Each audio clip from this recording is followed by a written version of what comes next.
నమస్కారం G news కి స్వాగతం. ముందుగా హెడ్లైన్స్ చూద్దాం. ముఖ్యమంత్రిగా బాధ్యతలు స్వీకరించిన సీఎం చంద్రబాబు నాయుడు సాయంత్రం 4:41 సీఎంగా బాధ్యతలు చేపట్టిన చంద్రబాబు ఎన్నికల్లో ఇచ్చిన హామీల ఫైళ్లపై సంతకాలు. ఇటీవలి ఎన్నికల్లో వైసీపీ ఘోర పరాజయం. ప్రస్తుతం కూటమి హనీమూన్ నడుస్తోందన్న జగన్. శిశుపాలుడి మాదిరి చంద్రబాబు తప్పులను కూడా లెక్కిద్దామని పిలుపు. రాష్ట్రంలో మోగిన బడిగంటలు. 2 నెలల వేసవి సెలవుల అనంతరం తెరుచుకున్న పాఠశాలలు. తెలుగు రాష్ట్రాల్లో చురుగ్గా ముందుకు కదులుతున్న నైరుతి రుతుపవనాలు. ఈ నెల 15 నుంచి ఏపీలో భారీ వర్షాలు పడే అవకాశం. ఇక డీటెయిల్స్ చూస్తే ఆంధ్రప్రదేశ్ ముఖ్యమంత్రిగా బాధ్యతలు స్వీకరించారు నారా చంద్రబాబు నాయుడు. తన నివాసం నుంచి సచివాలయం వరకు చంద్రబాబుకు స్వాగతం లభించింది. టీడీపీ శ్రేణులు, కూటమి నేతలు, అభిమానులు, అమరావతి రైతులు ఇలా దారి పొడవునా భారీ హోర్డింగ్లు, ఫ్లెక్సీలు ఏర్పాటు చేశారు. ఇక చంద్రబాబుకు స్వాగతం పలుకుతూ కొన్ని చోట్ల పూల వర్షం కురిపించారు అమరావతి రైతులు. రాజధాని ప్రాంతంలో ఇప్పటి వరకు ఉన్న శిబిరాలను వారే తొలగించుకున్నారు. ఇక సచివాలయానికి చేరుకున్న సీఎం చంద్రబాబుకు మంత్రులు, సచివాలయ ఉద్యోగులు స్వాగతం పలికారు. తన ఛాంబర్కు చేరుకున్న చంద్రబాబు ఏపీ సీఎంగా బాధ్యతలు స్వీకరించారు. ఆ తర్వాత ఎన్నికల్లో ఇచ్చిన హామీలను నిలబెట్టుకునే పనిలో మునిగిపోయారు. సీఎంగా బాధ్యతలు స్వీకరించగానే వరుసగా 5 ఫైళ్లపై సంతకాలు చేశారు చంద్రబాబు నాయుడు. 16,347 పోస్టులతో మెగా డిఎస్సీ ఫైల్పై మొదటి సంతకం చేసిన చంద్రబాబు ల్యాండ్ టైటిలింగ్ యాక్ట్ రద్దు చేస్తూ 2వ ఫైల్ పైన సంతకం చేశారు. ఇక పెన్షన్లు 4,000కు పెంచుతూ 3వ ఫైల్ పైన సంతకం చేశారు. అన్నా క్యాంటీన్ల ఏర్పాటు కోసం 4వ సంతకం పెట్టారు. నైపుణ్య గణనపై 5వ సంతకం చేశారు AP CM Chandrababu.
CM Chandrababu సచివాలయానికి బయలుదేరారు. భారీ హోర్డింగ్లు, గజమాలలతో ఆయనకు దారి పొడవునా కార్యకర్తలు ఘనస్వాగతం పలికారు. నినాదాలతో హోరెత్తించారు. సీఎం మార్గ మధ్యలో తన కాన్వాయ్ని ఆపి వారితో మాట్లాడారు. చంద్రబాబు సరిగ్గా 4:41 సీఎంగా బాధ్యతలు స్వీకరించారు.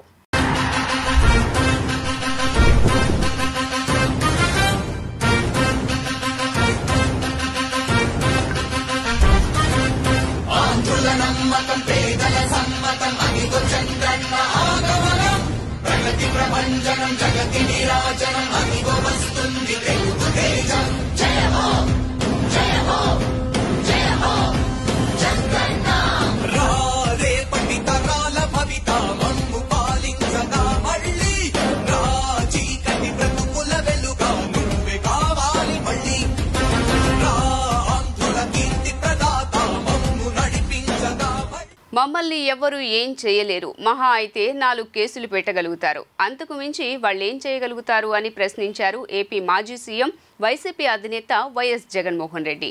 హనీమూన్ పీరియడ్ ముగిసే వరకు వారికి టైం ఇద్దాం, దాడులకు గురైన కార్యకర్తల్లో ధైర్యాన్ని నింపే కార్యక్రమం చేద్దాం, రాబోయే రోజుల్లో ఇంకా టైం గడిచే కొద్దీ ప్రజల్లోకి వెళ్లే కార్యక్రమాలు ముమ్మరమవుతాయి, ప్రజల్లోనే ఉంటా, ప్రజలతో కలిసి పోరాడే కార్యక్రమాలు రానున్న రోజుల్లో చేపడదామన్నారు.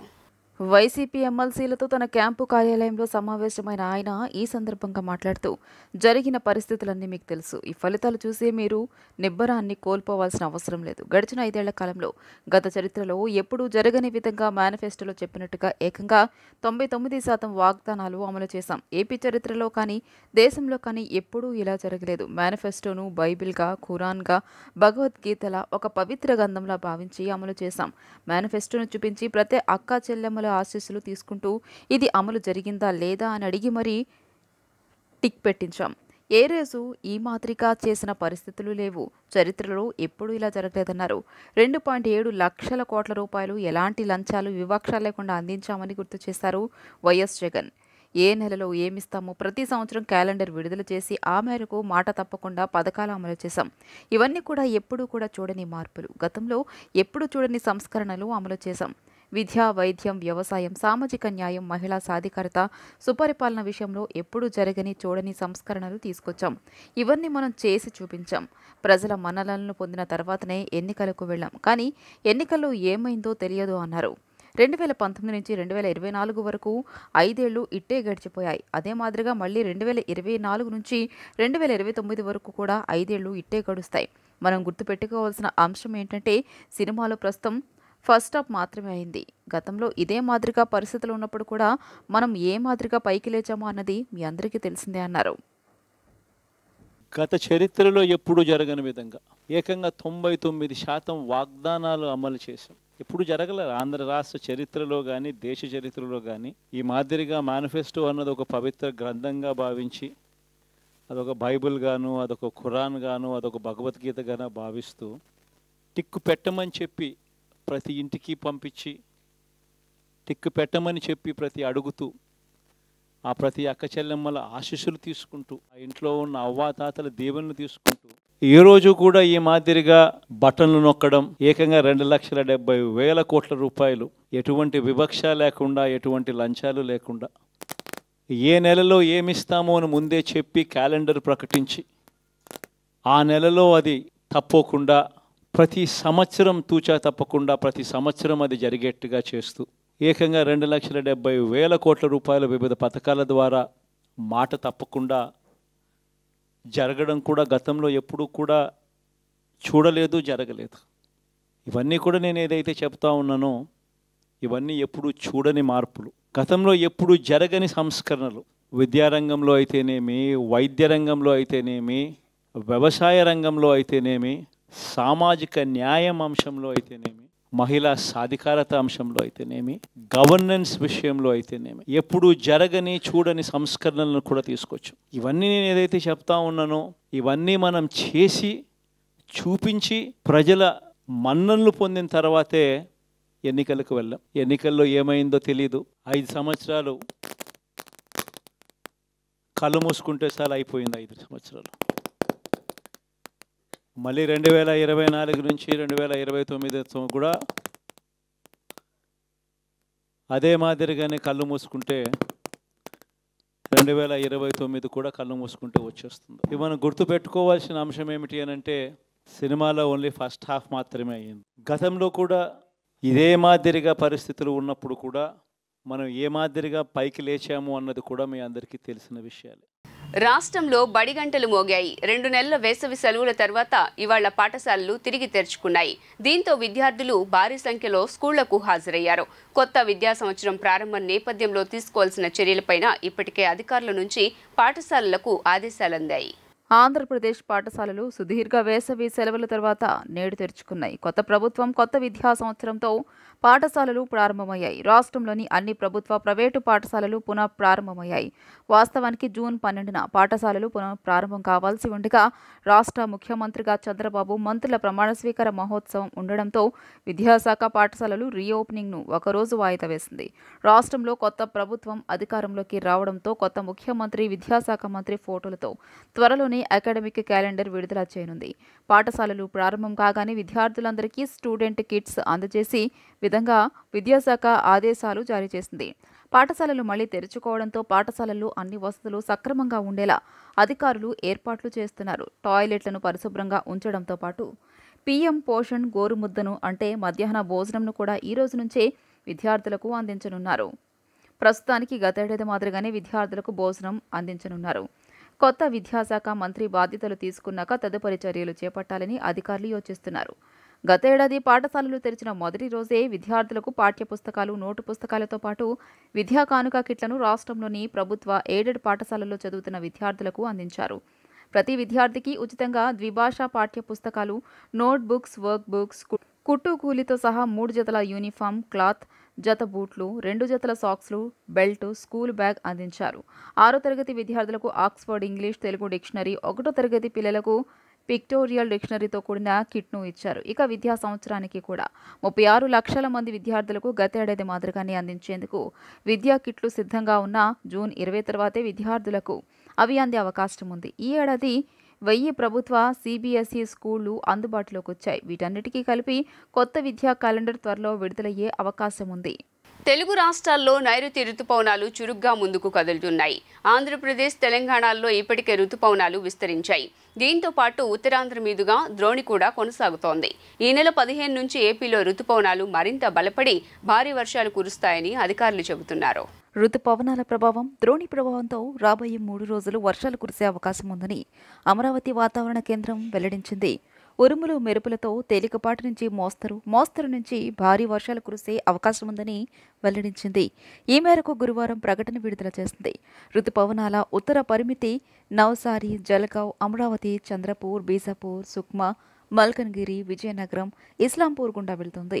నైరుతి రుతుపవనాలు తదుపరి 3-4 రోజుల్లో మహారాష్ట్ర, ఛత్తీస్గఢ్, ఒడిశా, కోస్తా ఆంధ్రప్రదేశ్, వాయువ్య బంగాళాఖాతంలోని మరికొన్ని ప్రాంతాల్లోకి మరింత ముందుకు వెళ్లేందుకు పరిస్థితులు అనుకూలంగా ఉన్నాయి. తెలంగాణ నుండి కోస్తా ఆంధ్రప్రదేశ్ మీదుగా బంగాళాఖాతం మధ్య ప్రాంతాల వరకు సగటు సముద్ర మట్టానికి 3.1 కిలోమీటర్లు మరియు 5.8 కిలోమీటర్ల ఎత్తులో ద్రోణి వ్యాపించి ఉంది. సగటు సముద్ర మట్టానికి 3.1 కిలోమీటర్లు మరియు 5.8 కిలోమీటర్ల మధ్య 17 డిగ్రీల N వెంబడి ఉన్న ద్రోణి షీర్ జోన్ బలహీనపడింది. రాష్ట్ర ముఖ్యమంత్రి నారా చంద్రబాబు నాయుడు విజయవాడలో ఇంద్రకీలాద్రిపైన అమ్మవారిని దర్శించుకున్నారు. సీఎం హోదాలో తొలిసారి ఆలయానికి విచ్చేసిన ముఖ్యమంత్రికి ఆలయ పండితులు, అధికారులు వేదమంత్రాలు, మంగళ వాయిద్యాల నడుమ పూర్ణకుంభంతో స్వాగతం పలికారు. అనంతరం సీఎం దంపతులు అమ్మవారికి ప్రత్యేక పూజలు చేశారు. అమ్మవారికి పట్టు వస్త్రాలు సమర్పించారు. అమ్మవారి దర్శన అనంతరం వేద పండితులు చంద్రబాబు దంపతులకు వేద ఆశీర్వచనాన్ని అందజేశారు. ఈ సందర్భంగా సతీమణి భువనేశ్వరి మెడలో చంద్రబాబు పూలమాల వేశారు. ఆశీర్వచనం అనంతరం లడ్డూ ప్రసాదాన్ని, అమ్మవారి చిత్రపటాన్ని చంద్రబాబు దంపతులకు ఆలయ ఈవో రామారావు అందజేశారు. కాగా చంద్రబాబు వెంట టీడీపీ కార్యకర్తలు, నాయకులు, అభిమానులు ఆలయానికి వచ్చారు. కాగా దర్శనం అనంతరం చంద్రబాబు ఇంద్రకీలాద్రి నుండి ఉండవల్లి నివాసానికి బయలుదేరారు. మంత్రి కొల్లు రవీంద్రతో విజయవాడ ఎంపీ భేటీ. మంత్రి కొల్లు రవీంద్రను విజయవాడ ఎంపీ కేశినేని చిన్ని మర్యాదపూర్వకంగా కలిశారు. విజయవాడలోని మంత్రి ఇంటికి గురువారం వెళ్లి శుభాకాంక్షలు తెలిపారు. మంత్రి నివాసంలో కేశినేని చిన్నితో పాటు గుడివాడ ఎమ్మెల్యే వెనిగంట్ల రాము, టీడీపీ జాతీయ అధికార ప్రతినిధి కొమ్మారెడ్డి పట్టాభిరామ్ ఉన్నారు. ఈ సందర్భంగా పలు అంశాలపై వారు చర్చించారు. ఎమ్మెల్సీలుగా కాంగ్రెస్ నేత తీన్మార్ మల్లన్న, బీఆర్ఎస్ నేత నవీన్ కుమార్ రెడ్డి ప్రమాణ స్వీకారం చేశారు. ఇటీవలే జరిగిన ఉప ఎన్నికల్లో గెలిచిన వీరిద్దరితో శాసనమండలి చైర్మన్ గుత్తా సుఖేందర్ రెడ్డి ప్రమాణ స్వీకారం చేయించారు. తీన్మార్ మల్లన్న ప్రమాణ స్వీకారానికి రాష్ట్ర కాంగ్రెస్ పార్టీ ఇన్ఛార్జ్ దీపాదాస్ మున్షి, మంత్రి జూపల్లి, ఎమ్మెల్యేలు హాజరయ్యారు. తీన్మార్ మల్లన్న అనే నేను శాసన పరిషత్ సభ్యునిగా ఎన్నికైనందున శాసనం ద్వారా నిర్మితమైన భారత రాజ్యాంగం పట్ల నిజమైన విశ్వాసం, విధేయత చూపుతానని, భారతదేశ సార్వభౌమాధికారాన్ని, సమగ్రతను కాపాడుతానని, నేను స్వీకరించబోయే కర్తవ్యాన్ని శ్రద్ధాశక్తులతో నిర్వర్తిస్తానని పవిత్ర హృదయంతో ప్రతిజ్ఞ చేస్తున్నాను. తెలంగాణ శాసన పరిషత్తు సభ్యుడినైన తీన్మార్ మల్లన్న అనే నేను సభా నియమాలకు కట్టుబడి ఉంటానని, వాటిని అనుసరిస్తానని, సభా మర్యాదలను పాటిస్తానని, సాంప్రదాయాలను గౌరవిస్తానని పవిత్ర హృదయంతో ప్రతిజ్ఞ చేస్తున్నాను. కామన్ మ్యాన్ కూడా విమానం ఎక్కేలా చర్యలు తీసుకుంటామని కేంద్ర మంత్రి రామ్మోహన్ నాయుడు తెలిపారు. కరోనా తర్వాత విమాన టికెట్ ధరలు పెరిగాయి. పౌర విమానయాన మంత్రిగా ప్రకటించినప్పటి నుంచి టికెట్ ధరల గురించి ప్రజలు నాకు చెబుతున్నారు. దీనిపై స్టేక్ హోల్డర్లతో సమీక్షించి వాటిని తగ్గించేందుకు ప్రయత్నిస్తా. అందుబాటు ధర కల్పిస్తే సామాన్యులు సైతం విమానంలో ప్రయాణించగలరు అని తెలిపారు. So that's the important issue that has been striking me since the time I've been announced as Civil Aviation Ministry. Wherever I go, people have been mentioning that the prices somehow have increased over the last few years, especially after COVID. So it has to I need a thorough understanding on the issue. So I'm going to sit with the stakeholders. I'm going to hold review meetings, and definitely my intention would be to bring down the prices, because that is a challenge for the common man, and our intention is to take air travel to the common man. Unless you make it affordable, it is not going to happen. And our target is also to make India the biggest domestic civil aviation market in the whole world. So to achieve that, the prices have to be affordable. So our policy making, we are going to take this as a strong point and take necessary steps. రాష్ట్రంలో YCP కార్యకర్తలు, నేతలపై TDP దాడులను అరికట్టేలా కేంద్ర ప్రభుత్వం చర్యలు తీసుకోవాలని YCP నేత YV Subbareddy కోరారు. ఇప్పటికే గవర్నర్కు ఫిర్యాదు చేసినా పట్టించుకోకపోవడంతో రాష్ట్రపతి ముర్ము, ప్రధాని మోదీ ఎన్హెచ్ఆర్సీ దృష్టికి తీసుకువెళ్లామన్నారు. కాగా దాడులు చేస్తున్న వారిపైన పోలీసులు చర్యలు తీసుకోవటం లేదని సుబ్బారెడ్డి హైకోర్టులో పిల్ దాఖలు చేశారు. దీనిపై నేడు విచారణ జరగనుంది. గెలుపు ఓటములనే సహజమే, కానీ మన రాష్ట్రంలో ఈ ఎలక్షన్స్ తర్వాత, మరీ ముఖ్యంగా కౌంటింగ్ తర్వాత రాష్ట్ర వ్యాప్తంగా వైఎస్ఆర్ కాంగ్రెస్ పార్టీ నాయకులపై, కార్యకర్తలపై, వైఎస్ఆర్ కాంగ్రెస్ పార్టీ నాయకుల ఆస్తులపై, ప్రభుత్వ ఆస్తులపై జరుగుతున్న దాడులు చూస్తే చాలా ఘోరంగా ఉంది పరిస్థితి. దానిపై చర్యలు తీసుకోవాలని గవర్నర్ గారికి చెప్పాం. పోలింగ్ కౌంటింగ్ అయిపోయిన సాయంకాలం నుంచే స్టార్ట్ అయ్యి నిన్నటి వరకు కూడా దాడులు ఆగట్లేదు. గవర్నర్ గారి దృష్టికి తీసుకెళ్ళాం, అయినా దాడులు ఆగలేదు. అందుకని ఢిల్లీ వెళ్ళి రాష్ట్రపతి దృష్టికి, ప్రధానమంత్రి దృష్టికి, హోంమంత్రి దృష్టికి కూడా ఫిర్యాదులు అందించడం జరిగింది. నేషనల్ హ్యూమన్ రైట్స్ కమిషన్ కూడా ఫిర్యాదులు అందించడం జరిగింది. సాక్ష్యాలతో సహా ఏ విధంగా ఎక్కడెక్కడ దాడులు జరుగుతున్నాయని కూడా అన్నీ కూడా సమర్పించడం జరుగుతుంది. తప్పకుండా రాబోయే రోజుల్లో వీటన్నిటినీ అరికట్టే విధంగా రాష్ట్ర ప్రభుత్వం చర్యలు తీసుకుంటుందని, లేని పక్షంలో కేంద్ర ప్రభుత్వం అయినా సరే, వాళ్ళు కూడా ఇక్కడ ఎన్డీఏ, రాష్ట్రంలో ఉండే ఎన్డీఏలో భాగస్వామ్య పార్టీ కాబట్టి వాళ్ళైనా చర్యలు తీసుకొని రాష్ట్రంలో ప్రశాంత వాతావరణం వచ్చే విధంగా కోరుకుంటున్నాం. సికింద్రాబాద్ ఎంపీ, కేంద్ర మంత్రి కిషన్ రెడ్డి, బొగ్గు గనుల శాఖ మంత్రిగా కరీంనగర్ ఎంపీ బండి సంజయ్, హోంశాఖ మంత్రిగా ఈరోజు బాధ్యతలు స్వీకరించారు. బొగ్గు మరియు గనుల శాఖ మంత్రిగా బాధ్యతలు చేపట్టిన అనంతరం కిషన్ రెడ్డి మాట్లాడారు. ప్రధానమంత్రి నరేంద్ర మోదీ నాకు 2 శాఖల బాధ్యతలు ఇచ్చారని, ఈ మేరకు ఈరోజు బొగ్గు మరియు మైనింగ్ శాఖల మంత్రిగా బాధ్యతలు తీసుకున్నానని ఆయన తెలిపారు. అయితే 10 ఏళ్ల కాలంలో మోడీ విద్యుత్ కొరతకు చెక్ పెట్టి పరిశ్రమలకు, గృహాలకు, వ్యవసాయానికి సరిపోను కరెంటును అందిస్తున్నాయన్నారు. దీనికి ప్రధాన కారణం బొగ్గు అంటూ పేర్కొన్నారు. బొగ్గు ఆధారిత విద్యుత్ ఉత్పత్తి దేశంలో ఎక్కువగా జరుగుతోందని, రానున్న రోజుల్లో దీన్ని మరింత ముందుకు తీసుకెళ్దామని ఆయన పేర్కొన్నారు. భారతదేశంలో ఉన్న ఖనిజ నిక్షిప్తాలను వెలికితీసి ఇతర దేశాలకు ఎగుమతి చేసి ఆర్థిక అభివృద్ధి సాధించే దిశగా కృషి చేస్తామని తెలియజేశారు. కాగా తొలిసారి కేంద్ర సహాయ మంత్రిగా బాధ్యతల కార్యక్రమానికి హాజరై వేద మంత్రోచ్చరణలతో బండి సంజయ్కు జగద్గురు శంకరాచార్య, హంపి విరూపాక్ష విద్యారణ్య పీఠాధిపతులు శ్రీ విద్యారణ్య భారతీ స్వామీజీ ఆశీస్సులు అందించారు. భద్రతా కారణాల రీత్యా కార్యకర్తల అట్టహాసం, నాయకుల సందడి లేకుండా అత్యంత నిరాడంబరంగా హోంశాఖ సహాయ మంత్రిగా బండి సంజయ్ బాధ్యతలు తీసుకున్నారు. హోంశాఖ సహాయ మంత్రిగా తన బాధ్యతలను ప్రజల కోసం, ప్రజారక్షణ కోసం నిర్వహిస్తామన్నారు బండి సంజయ్.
రాష్ట్రంలో ఉద్యోగుల సమస్యలను పరిష్కరించాలని AP village officers association president BH Ravindra Raju, ఎం అప్పలనాయుడులు నూతనంగా కొలువుతీరిన తెలుగుదేశం ప్రభుత్వానికి విజ్ఞప్తి చేశారు. జగన్మోహన్ రెడ్డి నేతృత్వంలోని వైసీపీ ప్రభుత్వంలో ఉద్యోగస్తులు అనేక ఇబ్బందులు పడ్డారని తెలిపారు. గురువారం గాంధీనగర్ ప్రెస్ క్లబ్లో ఏపీ గ్రామ రెవెన్యూ అధికారులు రాష్ట్ర కమిటీ సమావేశం జరిగింది. ఈ సందర్భంగా వారు మాట్లాడుతూ ఎన్డీఏ కూటమికి శుభాకాంక్షలు తెలియజేశారు. అలాగే పవన్ కళ్యాణ్కు శుభాకాంక్షలు తెలియజేశారు. గత ప్రభుత్వంలో 5 ఏళ్లుగా ఉద్యోగులు తీవ్ర ఇబ్బందులు పడ్డారన్నారు. ఈ సమస్యలపై రాష్ట్ర ముఖ్యమంత్రి చంద్రబాబు నాయుడు దృష్టి పెట్టి సమస్యలు పరిష్కరించాలని కోరారు. గతంలో 43% ఫిట్నెస్ ఇచ్చిన చంద్రబాబు, అలాగే ఈ రాష్ట్రంలో కూటమిలో కీలక పాత్ర వహించిన కొణిదెల పవన్ కళ్యాణ్ ఉద్యోగుల సమస్యల పరిష్కారానికి నా వంతు కృషి చేస్తానని ఆయన చెప్పడం జరిగిందని గుర్తు చేశారు.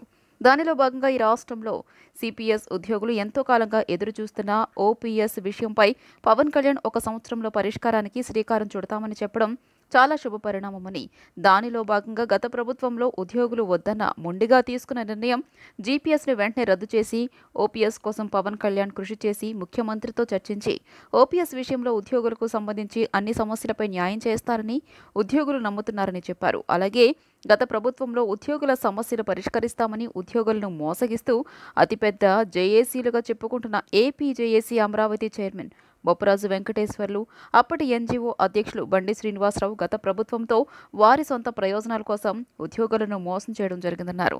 అలాగే ఉద్యోగులకు రావాల్సిన ఇతర బకాయిల విషయంలో కూడా ఉద్యోగుల పక్షాన లేకుండా రాష్ట్ర సీఎస్ జవహర్ రెడ్డిని మంత్రులు, ప్రభుత్వ సలహాదారు సజ్జల రామకృష్ణారెడ్డిని పొగడడం తప్పితే ఉద్యోగుల సమస్యల గురించి పట్టించుకున్న పరిస్థితులు లేవన్నారు. ఉద్యోగుల సమస్యలు నూతన ప్రభుత్వం పరిష్కరించాలని కోరారు. ఈ సమావేశంలో Maddala Bapuji, R Tirumalareddy, Ramachandrareddy, M Simhachalam, Adireddy, SV Subbarao తదితరులు పాల్గొన్నారు. కొత్తగా నూతన ప్రభుత్వం నిన్న గౌరవ ముఖ్యమంత్రి వర్యులు శ్రీ నారా చంద్రబాబు నాయుడు గారు అలాగే పవన్ కళ్యాణ్ గారు ప్రమాణ స్వీకారం చేశారు. ఈ రాష్ట్రంలో కూటమి ప్రభుత్వం రావడం చాలా సంతోషకరం.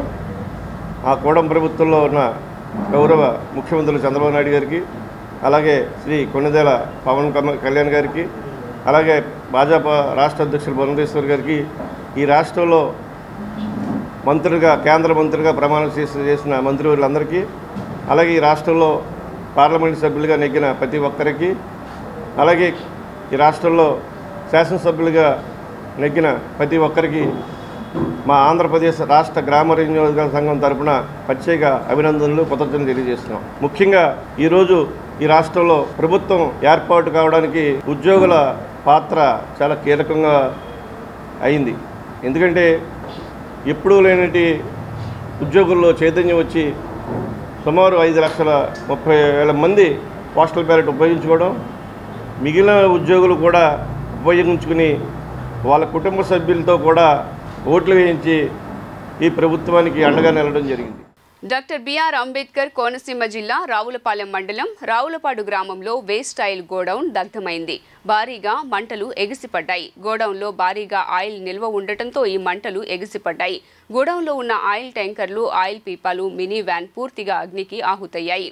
ఘటనా స్థలానికి చేరుకున్న కొత్తపేట అగ్నిమాపక సిబ్బంది ప్రమాదానికి గల కారణాలు తెలియాల్సి ఉందని తెలియజేశారు.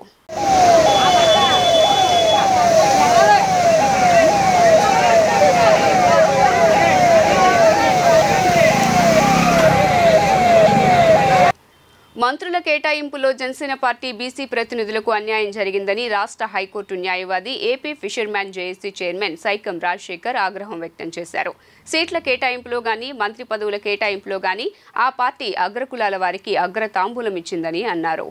గురువారం విజయవాడ ప్రెస్ క్లబ్లో ఏపీ ఫిషర్మెన్ జేఏసీ మీడియా సమావేశం నిర్వహించారు. ఈ సందర్భంగా సైకం రాజశేఖర్ మాట్లాడుతూ మంత్రివర్గంలోకి మత్స్యకార సామాజిక వర్గం నుండి కొల్లు రవీంద్ర తీసుకున్నందుకు ఫిషర్మెన్ జేఏసీ తరపున తెలుగుదేశం పార్టీకి ధన్యవాదాలు తెలియజేశారు.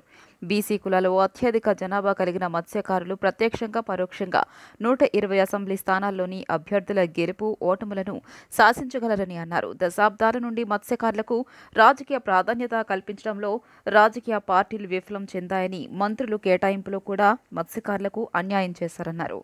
నూతనంగా కొలువు తీరుతున్న ప్రభుత్వంలో కమ్మ సామాజిక వర్గం నుండి 5గురికి మంత్రి పదవులు కేటాయించగా రెడ్డి సామాజిక వర్గానికి 3 మంత్రి పదవులు, కాపు సామాజిక వర్గం నుండి 4గురికి మంత్రి పదవులు కేటాయించారన్నారు.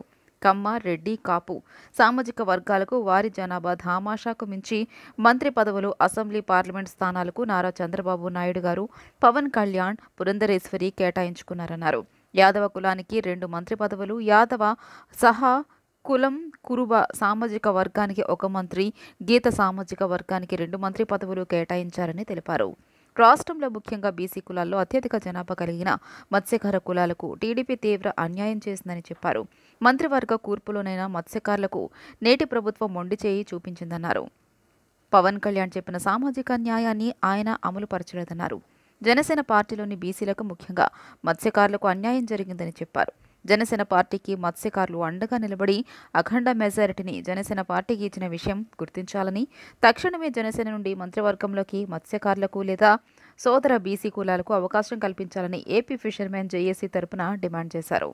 అసెంబ్లీ స్థానాలు కావచ్చు, పార్లమెంట్ స్థానాలు కావచ్చు, అధికార పార్టీ లేదా కూటమి, తెలుగుదేశం, జనసేన, బీజేపీ ఈ 3 పార్టీలు కూడా ఎమ్మెల్యే స్థానాలు, పార్లమెంట్ స్థానాలు, అలాగే నిన్న మంత్రివర్గ జాబితా కూడా బీసీలకు ముఖ్యంగా మత్స్యకార కులాలకు తీవ్రమైన అన్యాయం జరిగినది. ఎందుకు చెప్తున్నామంటే ఎమ్మెల్యే సీట్లు కేటాయింపుల్లో చంద్రబాబు నాయుడు గారు తన సొంత సామాజిక వర్గానికి 30 సీట్లు కేటాయించుకుంటే రెడ్డి కాపు కులాలు కూడా అదేవిధంగా సీట్లు కేటాయించారు. అలాగే బీజేపీ చూసుకుంటే 6 పార్లమెంట్ స్థానాల్లో 4 పార్లమెంట్ స్థానాలు అగ్రకులాలు కేటాయించుకున్నారు. 10 ఎమ్మెల్యే సీట్లు కూడా 4 అగ్రకులాలు కేటాయించుకున్నారు. అలాగే జనసేన 21 అసెంబ్లీ స్థానాలకు 11 స్థానాలు కాపు సామాజిక వర్గాన్ని కేటాయించుకుంటే అరాకొర 2-3 సీట్లు బీసీ మత్స్యకార కులాలకు 1-1 చొప్పున కేటాయించారు. విజయవాడలో దారుణం చోటు చేసుకుంది. 5వ నెంబర్ రోడ్లోని సిటీ సివిల్ కోర్ట్స్ ప్రాంగణం నందు వైఎస్ఆర్సీపీ కార్యకర్తపై టీడీపీ వాళ్లు దాడులకు పాల్పడ్డారు. ఆ పార్టీకి చెందిన కొంతమంది దాడి చేసినట్లు తెలుస్తోంది. ఈ దాడిలో తీవ్ర గాయాల పాలైన వైసీపీ కార్యకర్తను నగరంలోని ప్రైవేటు ఆసుపత్రికి చేర్పించి చికిత్స అందిస్తున్నారు.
ఏంటంటే దారుణంగా కర్రలు పెట్టి కొట్టేశారు.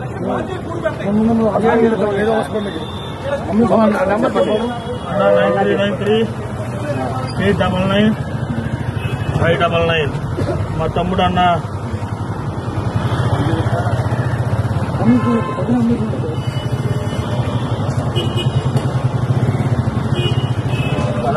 హాస్పిటల్ తీసుకెళ్ళండి అన్న. అంబులెన్స్ ఫోన్ చేస్తారండి.